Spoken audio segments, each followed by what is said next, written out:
Satu, menyatakan bahwa terdakwa Nikita Mirzani terbukti secara sah dan dinyatakan bersalah melakukan tindak pidana penganiayaan.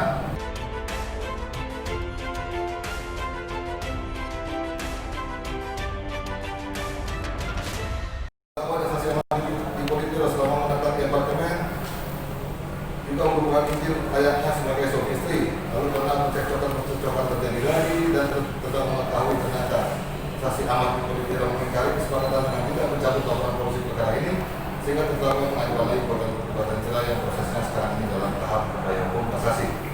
Bahwa benar dan adanya luka leher berdarah pada hidup yang dialami oleh saksi Ahmad sesuai seperti yang antara lain akan menerangkan saksi Ahmad mengalami luka-luka pada hidung, kepala, bagian kiri, bawah tangan yang telah melakukan dosa tersebut.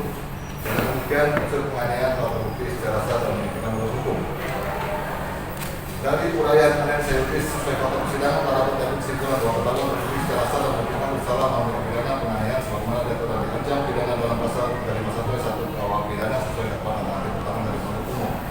Hal ini telah sesuai fakta diperoleh dari pembuktian alat bukti yang sah tersebut di atas, sehingga diyakini oleh penuntut umum terdapat fakta yuridis bahwa walaupun dalam peristiwa tersebut terdakwa marah dan berusaha memukul saksi Ferdiansa, namun dengan posisi saksi Ahmad yang mengangkat dan melera terdakwa, dapatlah terjadi terdakwa juga ada perasaan marah kepada saksi Ahmad yang terus menghalangi terdakwa. Lalu tangan terdakwa mengenai bagian wajah saksi Ahmad hingga mengakibatkan antara lain luka leher berdarah pada hidup. Padahal seharusnya terdakwa berhenti berusaha memukul saksi Ferdiansa ketika saksi Ahmad melera terdakwa yang terlibat keributan dengan saksi Ferdiansa. Kemudian, dalam proses hukum ini tampaklah bahwa baik terdakwa maupun saksi Ahmad telah menggunakan instrumen-instrumen hukum sebagai bargaining position bagi keduanya dalam hal mengelola kehidupan rumah tangga mereka. Karena terdakwa dan saksi Ahmad beberapa waktu setelah tempus delik terjadi, maka mereka kembali rukun mengalami kehidupan rumah tangganya yang didahului dengan kesepakatan lisan. Yang terdakwa akan mencabut gugatan cerai yang telah diajukan, sedangkan saksi Ahmad akan mencabut laporan polisi dalam perkara aku. Terkait dengan kesepakatan itu, terdakwa telah mencabut gugatan cerai yang telah diajukan, sedangkan saksi Ahmad belum atau tidak mencabut laporan polisi perkara aku. Setelah itu percekcokan rumah tangga mereka kembali terjadi, sehingga terdakwa mengajukan lagi gugatan cerai yang baru, sedangkan laporan polisi perkara aku juga berlanjut dalam proses penyidikan. Majelis Hakim yang terhormat, berdasarkan dari fakta persidangan berupa keterangan saksi hasil bukti surat keterangan terdakwa, petunjuk serta adanya barang bukti, maka kami berpendapat bahwa seluruh unsur tindak pidana penganiayaan yang didakwakan oleh terdakwa dalam tahapan alternatif pertama telah terbukti secara sah dan memungkinkan. Sebelum sampai pada tindak pidana, pasti dalam perkara kami mengharapkan dari pertimbangan hal yang meringankan atau menyesali dan terjadi tidak akan memperbaiki diri mengendalikan emosi. Adanya permohonan maaf yang terdakwa baik pada saksi Ahmad maupun pihak-pihak lain yang merasa dirugikan. 3. Adanya perdamaian antara terdakwa dan saksi Ahmad yakni setelah kejadian, terdakwa dan saksi Ahmad beberapa waktu sempat hidup rukun berkumpul kembali melangsungkan kehidupan perkawinan. 4. Terdakwa dengan status orang tua tunggal atau single parent merupakan tulang punggung keluarga dalam mencari nafkah dan menghidupi kehidupan 3 orang anak yang masih di bawah umur. Hal-hal yang mengakibatkan bahwa perbuatan terdakwa mengakibatkan saksi Ahmad mengalami luka.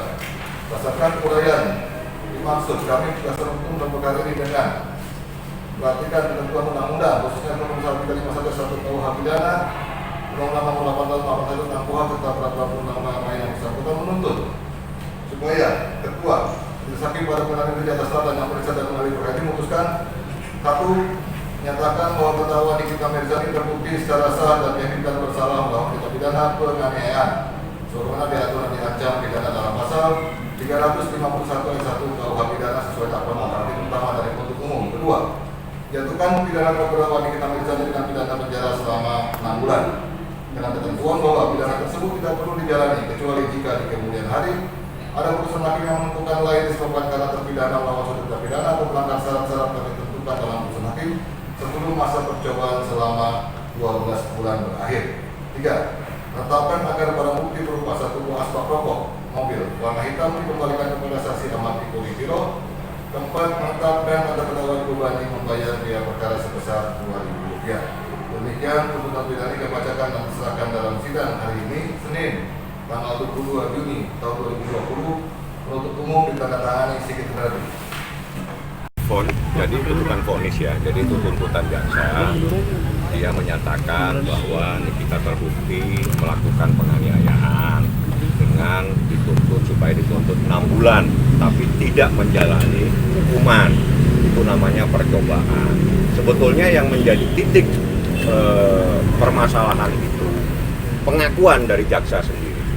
Itu yang kami soroti, bahwa dia mengakui memang tidak ada permasalahan antara Nikita dengan pelapor Ahmad Kipro. Itu satu. Itu sudah jelas bahwa dia hanya bermasalah dengan seseorang yang bernama Kipro. Yang kedua, bahwa terjadi hubungan di antara mereka dan sebagainya.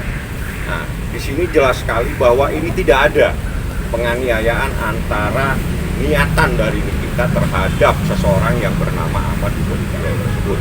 Itu adalah dari uraian jaksa tadi seperti itu. Jadi intinya jaksa sendiri menyatakan bahwa tidak jelas unsur penganiayaan yang diatur di dalam undang-undang, sehingga dia menggunakan jurisprudensi.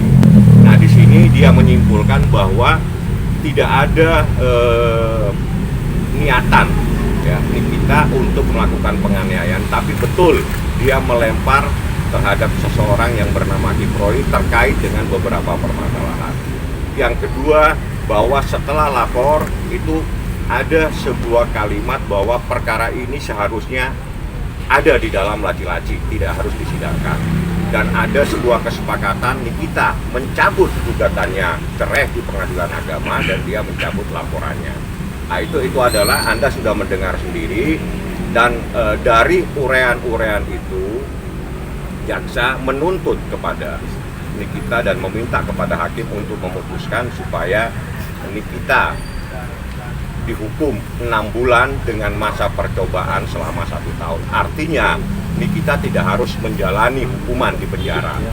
Nah, itu putusannya seperti itu. Tuntutan, bukan putusan, karena minggu depan tanggal 1 saya akan mengajukan pembelaan dan akan saya buka semuanya bagaimana persoalan ini. Apa yang akan dipersiapkan nih Bang dekan Niki ke depannya? Kami sih persiapkan secara hukum ya. Jadi kami sudah nyatakan, tegaskan bahwa tidak ada dasar untuk menggunakan jurisprudensi untuk menghukum seseorang. Itu yang pertama. Yang kedua, bahwa saksi satu sama lain tidak ada sinkronisasi.